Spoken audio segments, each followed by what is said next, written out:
Welcome to SKTricknology. இந்த வீடியோவில் நம்ம என்ன பார்க்க போகிறோம்னா உங்கள் மொபைலில் யூஎஸ்பி கேபிள் யூஸ் பண்ணாமல் மொபைலில் இருக்கிற டேட்டாவை லேப்டாப்புக்கோ இல்லை சிஸ்டமுக்கோ எப்படி ஷேர் பண்ணுறதுன்னு நம்ம பார்க்க போகிறோம். அதுக்கு முன்னாடி நீங்கள் நம்ம சேனலை சப்ஸ்கிரைப் பண்ணலைன்னா மறக்காமல் சப்ஸ்கிரைப் பண்ணிவிட்டு கூடவே அந்த பெல் ஐக்கனை கிளிக் பண்ணிக்கோங்க. வாங்க வீடியோக்குள்ளே போகலாம்.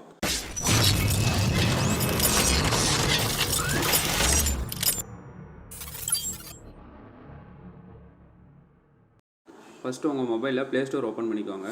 ப்ளே ஸ்டோர் போய்ட்டு ஷேர்மிங்கிற ஆப்பை வந்து இன்ஸ்டால் பண்ணிக்கோங்க.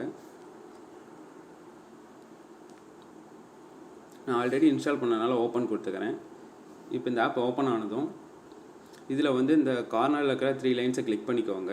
இந்த லைன்ஸை இந்த இடத்துல கிளிக் பண்ணதுக்கப்புறம் ஷேர் டு பிசிங்கிற ஆப்ஷனை சூஸ் பண்ணிக்கோங்க. இதில் இப்போ ஸ்டார்ட் கொடுக்கறதுக்கு முன்னாடி உங்கள் மொபைலும் உங்கள் லேப்டாப்பும் சேம் நெட்வொர்க்கு கனெக்டில் இருக்கணும். அதை செக் பண்ணிக்கோங்க. அதுக்கப்புறம் நீங்கள் ஸ்டார்ட் கொடுத்துக்கோங்க.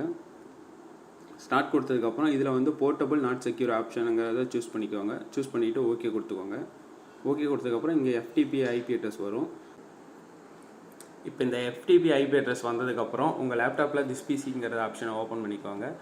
ஓப்பன் பண்ணி இந்த திஸ்பிசிங்கிற இடத்துல இந்த திஸ்பிசி ரிமூவ் பண்ணிவிட்டு FTP:192. இந்த IP அட்ரஸ் அப்படியே அதை என்ட்ரு பண்ணுங்கள். 168.0.101:2121 போர்ட் நம்பர் முதற்கொண்டு எல்லாமே என்ட்ரு பண்ணிக்கோங்க. என்ட்ரு பண்ணிவிட்டு ஓகே கொடுத்துக்கோங்க.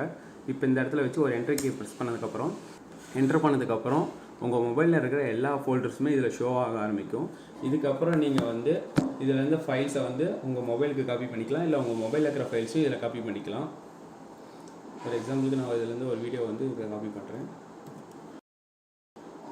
காப்பி பண்ணி இதில் பேஸ்ட் பண்ணுறேன். இதில் உங்கள் மொபைலுக்கு வந்து பேஸ்ட் ஆகுது. திரும்ப இதிலேருந்து காப்பி பண்ணி உங்கள் லேப்டாப்புக்கும் பேஸ்ட் பண்ணிக்கலாம். இது மூலயமா யூஎஸ்பி கேபிள் இல்லாமலே உங்கள் மொபைலில் இருக்கிற டேட்டாவை லேப்டாப்புக்கும், லேப்டாப்பில் இருக்கிற டேட்டாவை மொபைலுக்கும் காப்பி பண்ணிக்கலாம்.